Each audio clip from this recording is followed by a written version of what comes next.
Welcome to Bramac and this is GS. കഴിഞ്ഞ video കൊണ്ട് support ചെയ്ത എല്ലാവർക്കും വളരെ നന്ദിയുണ്ട്. സബ്സ്ക്രൈബ് ചെയ്തവർക്ക് പ്രത്യേകം നന്ദിയുണ്ട്. അപ്പോൾ ഇന്ന് നമ്മൾ പുതിയൊരു വീഡിയോ ആണ്. ഞാൻ കഴിഞ്ഞ വീഡിയോ പറഞ്ഞ പോലെ റീസ്റ്റോർ ചെയ്യുന്നു, റീബിൽഡ് ചെയ്യുന്നു, മോഡിഫൈ ചെയ്യുന്നു. ഈ വീഡിയോയിൽ നമ്മൾ മോഡിഫിക്കേഷൻ ആണ് കാണാൻ പോകുന്നത്. അപ്പോൾ വീഡിയോയിലേക്ക് പോവാം.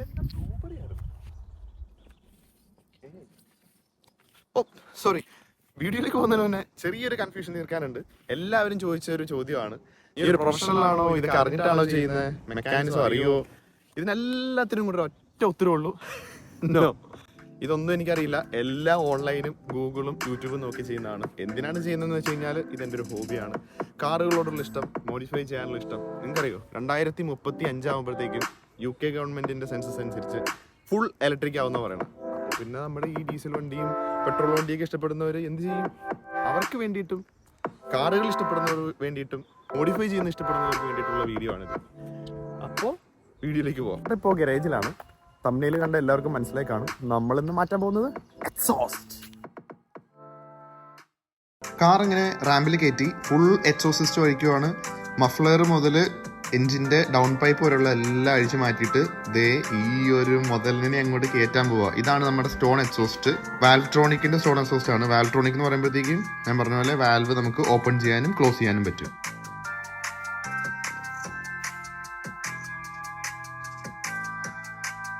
ബിൽഡ് ഫിനിഷ് ചെയ്തിരിക്കുകയാണ്.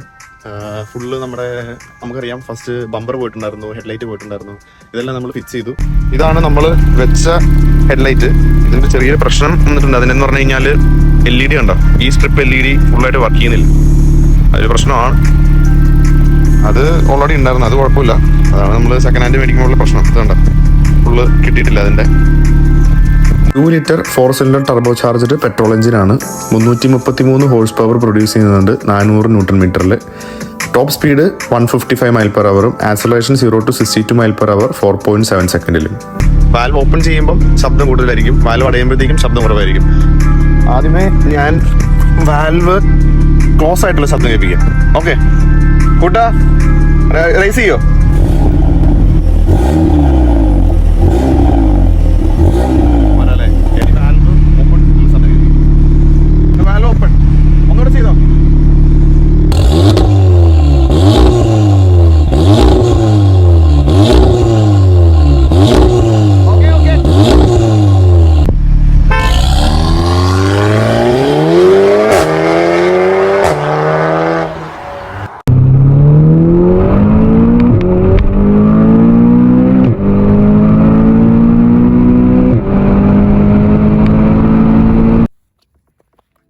ഞാനെങ്ങും പോയിട്ടില്ല, ഞാൻ ഈ കാട്ടിൽ തന്നെ ഉണ്ട്. Promises made must be the promises kept. ഞാൻ പറഞ്ഞതല്ല, അരിസ്റ്റോട്ടിൽ പറഞ്ഞതാണ്. അതുകൊണ്ട് നിങ്ങൾക്ക് തന്ന പ്രോമിസ് ഞാൻ പാലിക്കുന്നു. ഈ കാറിന്റെ സ്റ്റോറി, ഇവിടെ UK കാറുകളെ 5 കാറ്റഗറി ആയിട്ട് തിരിച്ചിട്ടുണ്ട്. ഫസ്റ്റത്തെ കാറ്റഗറി S. കാറ്റഗറി S എന്ന് പറഞ്ഞാൽ ഇവിടെ ഒരു ആക്സിഡന്റ് നടന്നു കഴിയുമ്പോഴത്തേക്കും കാറ് സ്ട്രക്ചറലി ഡാമേജ് ആയി കഴിഞ്ഞാൽ, ചേസിന് എന്തെങ്കിലും പ്രശ്നം വന്നു കഴിഞ്ഞാൽ, അങ്ങനെയുള്ള വണ്ടികൾ കാറ്റഗറി S-ലേക്ക് പോകും, സ്ട്രക്ചറൽ ഡാമേജ്. പിന്നെ ഉള്ളത് കാറ്റഗറി N, അതായത് നോൺ സ്ട്രക്ചറൽ, ചെറിയ തട്ട്, മുട്ട്, ചളുക്ക്, പുളുക്ക്, അങ്ങനത്തെ വണ്ടികളൊക്കെ കാറ്റഗറി N-ലേക്ക് പോകും. മൂന്നാമത്തെ കാറ്റഗറി B എന്ന് പറഞ്ഞു കഴിഞ്ഞാൽ ബ്രേക്കർ, ഇടിച്ച് പപ്പടമായി. പിന്നെ ആ വണ്ടി നമുക്ക് പാർട്സിന് മാത്രമേ ഉപയോഗിക്കാൻ പറ്റുള്ളൂ, പാർട്സ് ആയിട്ട് വിൽക്കുക. അതാണ് കാറ്റഗറി B ഫോർ ബ്രേക്കർ. പിന്നെ ഉള്ളതാണ് സ്റ്റോളൻ റിക്കവറി.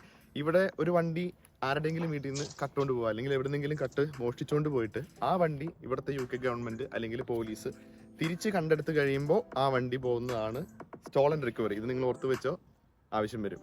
പിന്നെയുള്ള ലാസ്റ്റത്തെ 5ാമത്തെ കാറ്റഗറിയാണ് യൂസ്ഡ് അൺറെക്കോർഡഡ്, അതായത് ബുക്കും പേപ്പറും ഇല്ലാത്ത വണ്ടി, ഇൻഷുറൻസ് അടയ്ക്കാത്ത വണ്ടി. ഇതെല്ലാം കണ്ടെടുത്ത് കഴിയുമ്പം അങ്ങനത്തെ വണ്ടി കാറുകൾ പോകുന്നതാണ് യൂസ്ഡ് അൺറെക്കോർഡഡ്. ഓവറടിപ്പിക്കാനുള്ളൊരു കാര്യം പറയാം. ഇവിടെ UK ആക്സിഡന്റോ മോഷണോ എന്ത് നടന്നാലും ആദ്യം അറിയിക്കേണ്ടത് ഇൻഷുറൻസ് കമ്പനിയാണ്. ഇൻഷുറൻസുകാർ പറഞ്ഞു കഴിയുമ്പോൾ എന്ത് ചെയ്യും? അടിച്ചു മോനെ എന്ന് പറഞ്ഞ് ബാഗും പാക്കും ഒക്കെ എടുത്ത് നേരെ ഒന്നില്ലെങ്കിൽ ആക്സിഡന്റ് നടന്ന സ്ഥലം, അല്ലെങ്കിൽ പോലീസിന്റെ റിക്കവറി യാർഡ്, ഏതാണ്ട് ഇതുപോലെ ഉണ്ടാവും, നിറച്ച് വണ്ടികളായിരിക്കും.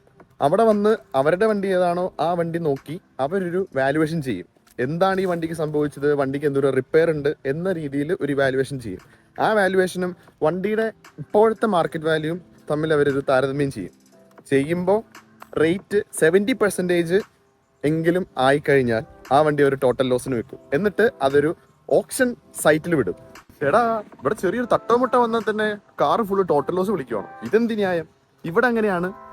ഞാൻ പറഞ്ഞ ഏതെങ്കിലും ഒരു കാറ്റഗറിയിൽ ഈ കാറ് വിടുകയാണെങ്കിൽ കാറിന്റെ ജീവിതകാലം മൊത്തം ഈ കാറ്റഗറി ആ വണ്ടിയുടെ ഹിസ്റ്ററിയിൽ ഉണ്ടാവും. അതുകൊണ്ടൊക്കെ തന്നെ ഇത്തരം കാറുകൾ ആരും കയ്യിൽ വെച്ചുകൊണ്ടിരിക്കില്ല. ഇതറിയാവുന്ന ഇൻഷുറൻസ് കമ്പനി അതെന്ത് ചെയ്യും? ഓപ്ഷൻ സൈറ്റിൽ ലേലത്തിന് വെക്കും. ഇവിടെ ഈ കാറും നമുക്ക് അങ്ങനെ ഒരു ഓപ്ഷൻ സൈറ്റിൽ നിന്നാണ് കിട്ടിയത്, കോപ്പാർട്ട്. ഇങ്ങനെ ലേലത്തിന് പോകുന്ന വണ്ടി UK ലൈസൻസ് ഉള്ള ആർക്ക് വേണമെങ്കിലും ഓൺലൈനിൽ കോപ്പാർട്ടിൽ പോയി നമുക്ക് ഓപ്ഷനിൽ പങ്കെടുക്കാം. കോപ്പാർട്ട് ഓപ്ഷൻ ഭയങ്കര ഈസിയാണ്. അവരുടെ സൈറ്റിലോ ആപ്പിലോ പോകുന്നു, നമുക്ക് ഇഷ്ടപ്പെട്ട കാർ, ഇഷ്ടപ്പെട്ട ബ്രാൻഡ് അത് അടിച്ച് സെർച്ച് ചെയ്യുന്നു, ഫുൾ ലിസ്റ്റിംഗ് വരുന്നു. നമുക്ക് ഏത് വണ്ടിയാണോ വേണ്ടത് അതിൽ കയറുക. അതിൽ കയറുമ്പോൾ നമുക്ക് മനസ്സിലാവും ഏത് ദിവസമാണ് ഓപ്ഷൻ ഉള്ളത്. ഓപ്ഷൻ ഡേ നമുക്ക് UK ലൈസൻസ് ഉണ്ടെങ്കിൽ കയറുന്നു, ലേലം വിളിക്കുന്നു. നമ്മൾ ജയിച്ചാൽ കാർ നമുക്ക് സ്വന്തം. ഈസി. കാർ മോഡിഫിക്കേഷൻ എന്ന് പറഞ്ഞിട്ട് കാർ എവിടെ? ഈ കാടും മേടും പുൽത്തകടിയൊക്കെ ഉള്ളോ എന്നല്ലേ? സ്റ്റേ ട്യൂൺഡ്, സബ്സ്ക്രൈബ് ചെയ്യാൻ മറക്കണ്ട. അടുത്ത വീഡിയോയിൽ കാണാം. ബൈ.